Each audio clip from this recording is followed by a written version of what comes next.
Hello बच्चों, स्वागत है आपका दीवाने NEET and JEE YouTube channel में। मैं प्रांशु अग्रवाल और जैसे कि आप लोगों को पता है कि हमने अपने यूट्यूब चैनल पर एचसी वर्मा सर के बुक की सीरीज स्टार्ट की हुई है, जिसमें हम डेली कुछ क्वेश्चंस आपके साथ डिस्कस करते हैं। अपनी प्रीवियस वीडियोज में मैं आपको चैप्टर 2 के क्वेश्चन नंबर 9 तक कवर करवा चुका हूँ। आज हम क्वेश्चन नंबर 10, 11 एंड 12 डिस्कस करने वाले हैं। तो चलिए क्वेश्चन नंबर 9 की तरफ मूव करते हैं। क्वेश्चन नंबर 9 में कहा जा रहा है कि एक वेक्टर है ए, जिसका मैग्नीट्यूड 4.5 मीटर है और इसकी जो डायरेक्शन है वो नॉर्थ में है। हमसे कहा जा रहा है कि फाइंड कीजिए 3a वेक्टर और -4a वेक्टर। तो अब मुझे पता है, सीधी सी बात है कि भाई ए वेक्टर कितना है, 4.5 मीटर ड्यू नॉर्थ।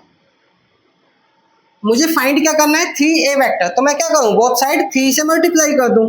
तो 3a वेक्टर इक्वल टू कितना मिलेगा, 3 into 4.5 metre due north, that is 3 into 4.5 करेंगे कितना मिलेगा, 3 5 जा 15, 3 4 जा 12 and 1 13, 13.5 metre due north. Direction इसकी नॉर्थ ही रहेगी। ठीक है, ये हो गया फर्स्ट पार्ट। सेकेंड पार्ट में क्या है कि हमें फाइंड करना है -4a वेक्टर। -4a वेक्टर माने अब मैं बोथ साइड क्या कहूँ, -4 से मल्टीप्लाई कर दूं। तो मेरे पास a है 4.5 मीटर ड्यू नॉर्थ और मुझे पता करना है -4a वेक्टर। तो मैं बोथ साइड क्या कहूँ, -4 से मल्टीप्लाई कर देता हूँ ड्यू नॉर्थ। -4 इंटू 4.5 कितना बनेगा, 4 5 जा 20, 4 4 जा 16 टू 18, 18.0 मीटर ड्यू नॉर्थ। लेकिन यहाँ पर देखने में एक छोटा सा चेंज करना है आपको। ये जो वेक्टर आ रहा है, वेक्टर की जो न्यूमेरिक वैल्यू है वो कैसी है, नेगेटिव है। Negative numeric value vector quantity में रिप्रेजेंट करती है कि आपने जो डायरेक्शन लिखी है वो डायरेक्शन अपोजिट लिखनी है आपको। मतलब आपका जो वेक्टर है वो अपोजिट डायरेक्शन में आया है इस बार। इट मीन्स कि मैं इसको लिख सकता हूँ 18.0 मीटर ड्यू साउथ। बस आपको क्या करना होता है, वेक्टर क्वांटिटीज में माइनस साइन हटा करके डायरेक्शन को अपोजिट कर देना होता है। नॉर्थ का अपोजिट क्या होता है, साउथ होता है। तो ये हमारे क्वेश्चन नंबर 10 के दोनों पार्ट्स कवर हो चुके हैं। अगर क्वेश्चन में कोई डाउट है तो मुझे जल्दी से कमेंट बॉक्स में बताइए, मैं आपको दोबारा से समझाने को तैयार हूँ दूसरी वीडियो की हेल्प से। और अगर नहीं है तो जल्दी से क्वेश्चन नंबर 11 की तरफ मूव करते हैं। ओके, सो क्वेश्चन नंबर 11 में हमसे क्या है कि दो वेक्टर्स हैं और दोनों वेक्टर्स का जो मैग्नीट्यूड है, एक का 2 मीटर है, दूसरे का 3 मीटर है। तो मैंने दोनों वेक्टर्स को ए वेक्टर और बी वेक्टर मान लिया और दोनों के मैग्नीट्यूड मुझे दिए गए हैं। क्वेश्चन में आगे दोनों वेक्टर्स के बीच का एंगल भी मुझे दिया गया है और हमसे कह रहे हैं कि आपको स्केलर प्रोडक्ट फाइंड आउट करना है दोनों वेक्टर्स का। और इसके दूसरे पार्ट में कह रहे हैं कि दोनों वेक्टर्स का वेक्टर प्रोडक्ट फाइंड आउट करना है। तो अब ये क्या होता है, इस तो क्वेश्चन को समझने से पहले आप स्केलर प्रोडक्ट और वेक्टर प्रोडक्ट समझ लीजिए होते क्या है। देखो, जब हम वेक्टर में एडिशन करते हैं या सब्सट्रैक्शन करते हैं तो नॉर्मली कर सकते हैं जो कि आई कैप वाले को आई कैप में ऐड कर दो, जे कैप वाले को जे कैप में, के कैप वाले को के कैप में ऐड कर दो। वैसे ही सब्सट्रैक्शन भी हो जाता है कि आई कैप में से आई कैप वाला माइनस कर दो, जे कैप में से जे कैप वाला, के कैप में से के कैप वाला। लेकिन एक्चुअल में प्रॉब्लम कब आती है, जब हम मल्टीप्लिकेशन की बात करते हैं, दो वेक्टर्स के, दो वेक्टर के प्रोडक्ट की बात करते हैं। तो वेक्टर का जो प्रोडक्ट है ना, दो तरीके का प्रोडक्ट होता है। एक होता है स्केलर प्रोडक्ट, दो वेक्टर्स का स्केलर प्रोडक्ट, और एक होता है वेक्टर प्रोडक्ट। स्केलर प्रोडक्ट में क्या करना होता है, स्केलर प्रोडक्ट का दूसरा नाम डॉट प्रोडक्ट भी होता है, डॉट प्रोडक्ट। और वेक्टर प्रोडक्ट का दूसरा नाम क्रॉस प्रोडक्ट भी होता है। ठीक है, अब होता क्या है, देखो जब हम डॉट प्रोडक्ट करते हैं ना, यानी कि स्केलर प्रोडक्ट करते हैं, तो आप हमें एक रिजल्ट में जो मिलती है, रिजल्ट में जो मिलता है वो हमेशा क्या होता है, स्केलर क्वांटिटी होती है। याद रखना, अगर हम दो वेक्टर्स का डॉट प्रोडक्ट यानी कि स्केलर प्रोडक्ट करेंगे तो हमें जो रिजल्ट मिलेगा वो स्केलर क्वांटिटी होगी। लेकिन वहीं अगर मैं दो वेक्टर्स का क्रॉस प्रोडक्ट करूं तो जो रिजल्ट मिलेगा वो वेक्टर क्वांटिटी होगी। क्रॉस प्रोडक्ट में क्या मिलेगा, मुझे वेक्टर क्वांटिटी मिलेगी। ठीक है, इसीलिए मैं डॉट प्रोडक्ट को स्केलर प्रोडक्ट कह सकता हूँ और क्रॉस प्रोडक्ट को वेक्टर प्रोडक्ट कह सकता हूँ, इनकी रिजल्ट मिलने की एबिलिटी पर। क्योंकि मैंने बताया क्या कि डॉट प्रोडक्ट में क्या मिलेगा, स्केलर क्वांटिटी, तो इसलिए इसको डॉट प्रोडक्ट को क्या कहते हैं, स्केलर प्रोडक्ट। क्रॉस प्रोडक्ट में क्या मिलता है, वेक्टर क्वांटिटी, इसलिए क्रॉस प्रोडक्ट को वेक्टर क्वांटिटी, वेक्टर प्रोडक्ट भी कह सकते हैं। इतना क्लियर हुआ। तो वेक्टर्स में दो तरीके के प्रोडक्ट होते हैं। अब दोनों करते कैसे हैं वो समझ लीजिए। हाँ जी, तो फर्स्ट पार्ट में कह रहे हैं कि आपको क्या फाइंड आउट करना है, स्केलर प्रोडक्ट फाइंड आउट करना है। स्केलर प्रोडक्ट माने डॉट प्रोडक्ट। इस डॉट प्रोडक्ट को लिखते हैं ए डॉट बी, ऐसे ये रिप्रेजेंटेशन होता है। और इसका फॉर्मूला होता है ए का मैग्नीट्यूड इंटू बी का मैग्नीट्यूड इंटू कोस थीटा।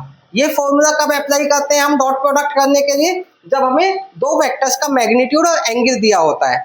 जब हमें खुद ही वेक्टर्स दे दिए जाएंगे और कहेगा डॉट प्रोडक्ट करके दिखाएंगे, तो उसका तरीका अलग होगा, वो अभी हम आगे पढ़ेंगे, आगे के न्यूमेरिकल्स में हमें मिलेगा। अभी तो हमें वेक्टर का मैग्नीट्यूड दिया है और डॉट प्रोडक्ट यानी कि स्केलर प्रोडक्ट पूछा है, तो ये फॉर्मूला आप लगाओगे। अगर मैग्नीट्यूड पता है तो ये फॉर्मूला लगाओगे, और मैग्नीट्यूड ना पता होकर के वेक्टर दिया जाएगा जब, तो उसका तरीका अलग होता है।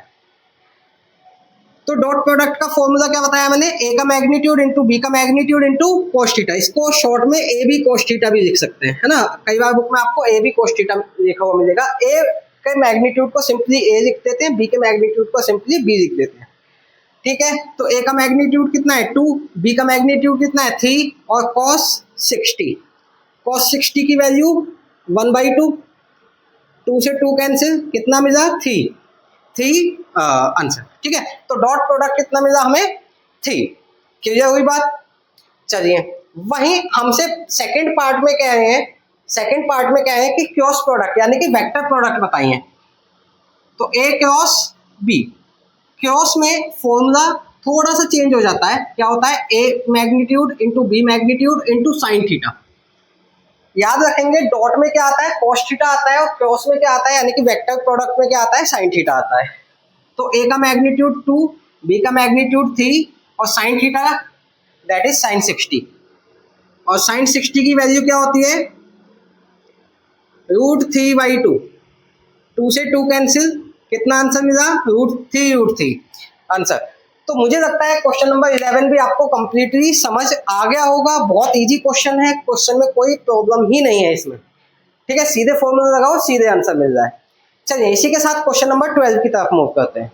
ओके, सो क्वेश्चन नंबर 12 में कहा जा रहा है कि A1 A2 A3 A4 A5 A6 जो है एक पूरा ये रेगुलर हेक्सागोन है, जो कि A1 A2 वेक्टर को रिप्रेजेंट कर रहा है, A2 A3 वेक्टर को रिप्रेजेंट कर रहा है, A3 A4 A4 A5 A5 A6 इन सभी वेक्टर्स को रिप्रेजेंट कर रहा है। फिर यह बात A6 A1 ये सभी साइड्स जो है एक वेक्टर को रिप्रेजेंट कर रही हैं। और हमें दिया गया है कि पहली साइड ने एक्स एक्सिस के साथ कितना एंगल बनाया है, 60 डिग्री बनाया है। और ये एक नॉन बात भी है, मतलब सीधी सी बात है कि अगर रेगुलर हेक्सागोन है, आप याद भी रख सकते हैं इस बात को कि अगर एक रेगुलर हेक्सागोन है तो वो मतलब एक्सटीरियर एंगल जो बनता है दो साइड्स के बीच में, दो साइड्स के बीच में जो एक्सटीरियर एंगल बनेगा, जैसे एक साइड ये हो गई सीधे, एक साइड ये हो गई, तो ये 60 डिग्री बनता है हमेशा। जैसे मैं यहाँ पर देखूंगा ना, तो एक साइड ये हो जाएगी सीधे, एक ये, तो ये एंगल भी कितना होगा 60 डिग्री। वैसे ही ये एंगल भी कितना होगा 60 डिग्री, है ना। अगर थोड़ा सा मॉडिफाई करें इसको, फिगर को, वैसे ही ये वाला एंगल भी कितना होगा 60 डिग्री, ये भी कितना होगा 60 डिग्री, जो मैंने सभी बना दिए, ठीक है। आगे बोला गया है कि इन सभी वेक्टर्स का जो रिजल्टेंट है वो 0 है। और सीधी सी बात भी है कि अगर हम एक पॉइंट से शुरू करें वेक्टर्स ड्रॉ करना और वापस उसी पॉइंट पर आ जाएं, तो उन सभी वेक्टर्स का रिजल्टेंट क्या मिलता है, 0 मिलता है। ये क्लियर है, ठीक है। और बुक में कहा भी है कि ये जो इन वेक्टर्स का जो रिजल्टेंट है वो क्या है, 0 है। अब क्या है कि इस फैक्ट को यानी कि 0 रिजल्टेंट वाले फैक्ट को यूज करके एक्स कंपोनेंट लिखिए और फिर इस क्वांटिटी को प्रूव कीजिए, यानी कि cos 0 प्लस cos π/3 cos 2π/3, मतलब इन सभी का सम कितना आना चाहिए, 0 आना चाहिए, ये प्रूव करना है हमें। और एट द लास्ट बोला है कि इन सब की वैल्यूज भी आपको पता होंगी, इन सब की वैल्यूज पुट करके भी वेरीफाई करो आंसर को कि 0 आ भी रहा है या नहीं आ रहा है। तो पहले प्रूव करते हैं, बाद में वेरीफाई करेंगे।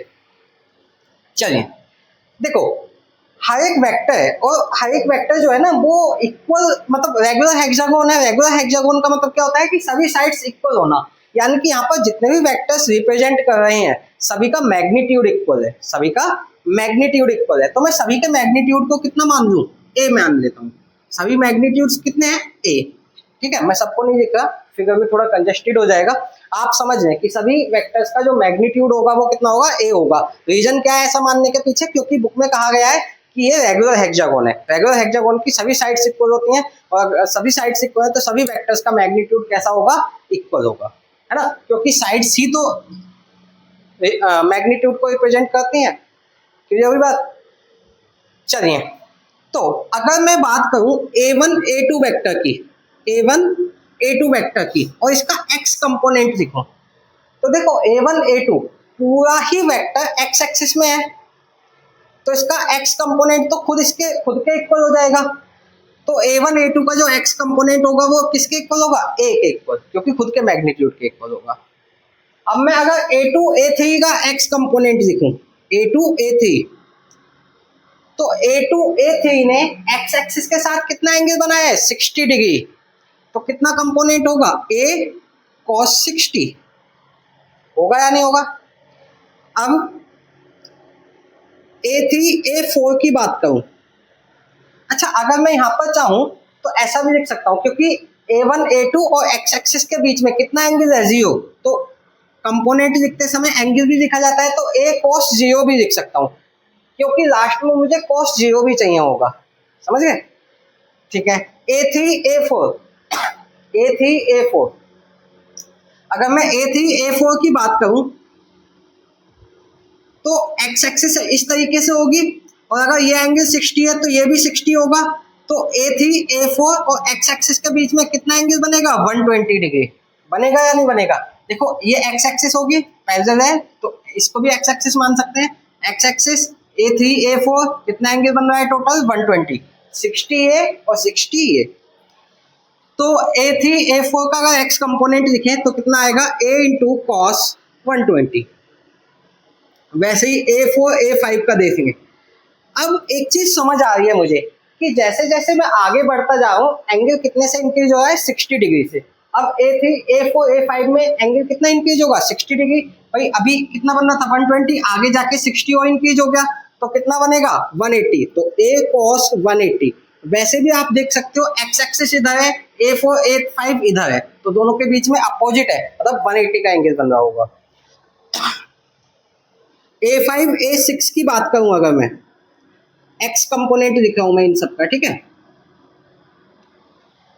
a5 a6 अगेन 60 डिग्री और ऐड हो गया होगा, तो कितना बनेगा, a इंटू कॉस 240। वैसे ही a6 a1 की बात करूं, a6 a1 अगेन 60 डिग्री और ऐड हो जाएगा, तो कितना बनेगा, a cos 300। बताइए कोई प्रॉब्लम। और अब हमें पता है कि अगर सभी वेक्टर्स का रिजल्टेंट 0 है, if the resultant is 0 then x components का सम भी क्या होगा, 0, यानी कि समेशन ऑफ x कितना आएगा, 0 आएगा, क्योंकि रिजल्टेंट किसके इक्वल होता है, under root of summation x square plus summation y square. पिछली वीडियोज में मैं बहुत अच्छी तरीके से बता चुका हूँ, अगर नहीं देखी आपने हमारी लास्ट वीडियो तो देख सकते हैं प्लेलिस्ट में जाकर के, ठीक है, चैनल के प्लेलिस्ट में जाकर के, या वीडियो के डिस्क्रिप्शन में लिंक दे दी जाएगी, वहां से आप देख सकते हैं। चलिए, तो इसका मतलब x कंपोनेंट्स, सभी x कंपोनेंट्स का सम कितना आएगा, 0। तो a cos 0 plus a cos 60 plus a cos 120 plus a cos 180 plus a cos 240 plus a cos 300 equal to कितना मिलेगा, 0।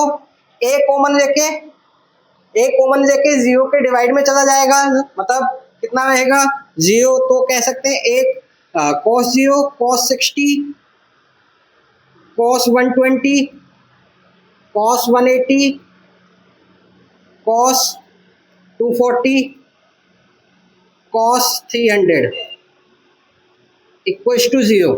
अब इनको हम रेडियन में कन्वर्ट कर दें तो cos 0 तो cos 0 ही आएगा रेडियन में भी, लेकिन cos 60 को रेडियन में कितना लिखते हैं, पाई बाई 3, ठीक है, कितना लिखते हैं, पाई बाई 3। कन्वर्ट करना आता होगा आपसे, अगर डिग्री को रेडियन में कन्वर्ट करना है तो कितने से मल्टीप्लाई करना होता है, पाई बाई 180 से, तो कितना मिलेगा, पाई बाई 3 60 को। वैसे 120 को अगर कन्वर्ट करेंगे तो कितना मिलेगा, 2 पाई बाई 3। cos 180 को 3 पाई बाई 3 कितना लिख सकते हैं, 3 पाई बाई 3, 3 से 3 कैंसिल भी हो जाएगा, cos पाई बचेगा, और 180 को पाई एंगल भी कहते हैं, है ना। अगर आप मैथ्स के स्टूडेंट हैं तो आपको पता होगा, और अगर बायोलॉजी वाले हैं तो समझ लो कि आपको किसी भी एंगल को अगर रेडियन में कन्वर्ट करना है, यानी कि पाई की टर्म में कन्वर्ट करना है, तो उस एंगल की मल्टीप्लाई कर देनी है कितने से, पाई बाई 180 से। तो यहाँ अगर मैं 180 को कन्वर्ट करना चाहूँ, 180 को रेडियन में कन्वर्ट करना चाहूँ तो पाई बाई 180 से करूंगा, 180 से 180 कैंसिल हो जाएगा, कितना बचेगा, पाई। यहाँ भी मैंने पाई ही लिखा है, लेकिन मुझे एक्चुअल में यहाँ पर क्वेश्चन में कहा गया है कि आपको 3 पाई बाई 3 प्रूव करना है ना, जो कि ये एक्चुअल में है पाई, क्योंकि 3 से 3 कट जाएगा, cos पाई ही बचेगा, लेकिन मैं क्वेश्चन के अकॉर्डिंग यहाँ 3 पाई बाई 3 ही लिख रहा हूँ। वैसे ही cos 240 को कितना लिख सकते हैं, cos 4 पाई बाई 3, cos 300 को cos 5 pi by 3 equals to कितना मिला, 0। हो गया प्रूव हुआ या नहीं यार, नहीं हुआ, जल्दी से देखें एक बार। तो मुझे लगता है कि इसमें कोई प्रॉब्लम नहीं होगी क्वेश्चन में आपको, अगर कोई भी प्रॉब्लम है तो आप मुझे कमेंट बॉक्स में बता सकते हैं। अब क्वेश्चन में आगे इसको वेरीफाई करने के लिए और बोला है, तो यहाँ तक नोट डाउन कर लीजिए, फिर इसको वेरीफाई भी करके देखते हैं। तो अब मैं करने जा रहा हूँ वेरिफिकेशन की अगर मैं बात करूँ तो मुझे कुछ नहीं करना, ये जो दिया हुआ था LHS में वैल्यूज पुट कर दें। cos 0 की वैल्यू क्या मिलेगी, 1, cos पाई बाई 3 यानी कि 60 की वैल्यू क्या होगी, 1/2, cos 2 पाई बाई 3 यानी कि cos 120 की वैल्यू फाइंड आउट कर लेते हैं। cos 120 को कितना लिख देंगे, 90 + 30 कितना बनेगा, माइनस साइन 30 की वैल्यू 1/2 दैट इज -1/2। अब cos 3 पाई बाई 3 माने cos 180 की वैल्यू क्या होती है, cos 180 की वैल्यू होती है -1। cos 4 पाई बाई 3 यानी कि cos 240 को लिख सकते हैं cos 270 -30 minus sine, third quadrant है तो थर्ड क्वाड्रेंट में cos माइनस साइन में कन्वर्ट होगा, माइनस साइन 30 की वैल्यू अगेन 1/2 तो -1/2, ठीक है। ये हो गया। अब cos 5 पाई बाई 3 यानी कि 300, cos 300 को मैं कितना लिख सकता हूँ, 360 -60, 360 के केस में cos ही रहेगा और फोर्थ क्वाड्रेंट है तो पॉजिटिव रहेगा, cos 60 की वैल्यू +1/2, ठीक है। मैथ्स वाले बच्चे जो होंगे उनको वैल्यूज फाइंड आउट करनी आती होंगी, और बायो वाले बच्चों को मैंने सिखाया है, जहां मैंने बेसिक मैथमेटिक्स पढ़ाई है अपने चैनल पर क्लास 11th की। अगर आप लोगों को ये समझ नहीं आया कि ये वैल्यूज मैंने कैसे फाइंड आउट की हैं, तो आप दीवाने NEET and JEE YouTube channel के प्ले लिस्ट में जाइए, वहाँ क्लास 11th का सिलेबस स्टार्ट किया हुआ है, जिसमें मैंने ट्रिग्नोमेट्री का एक पूरी क्लास पढ़ाई हुई है। वहाँ आपको समझ आ जाएगा कि ये वैल्यूज मैंने किस तरीके से फाइंड आउट की है। चलिए देख लेते हैं, +1 -1 कैंसिल, +½ -½ कैंसिल, -½ +½ कैंसिल, सब कुछ आपस में कैंसिल, कितना मिलेगा, 0। तो हो गया वेरीफाई, LHS = RHS आ गया, कोई प्रॉब्लम इसमें। तो आज हम अपने तीनों क्वेश्चंस कंप्लीट कर चुके हैं, बाकी आगे के 3 क्वेश्चंस आपको नेक्स्ट वीडियो में मिल जाएंगे। कल डेली आपको इसी चैनल पर सेम टाइम वीडियो मिलेगी। अगर आप लोग भी हमारे साथ जेईई एंड नीट की प्रिपरेशन करना चाहते हैं तो चैनल को सब्सक्राइब कर लीजिए, वीडियो को लाइक करके फ्रेंड्स के साथ जरूर शेयर कीजिए, क्योंकि जितने ज़्यादा लोग हमारे साथ जुड़ेंगे उतना ही हमारा मोटिवेशन इंक्रीज होगा।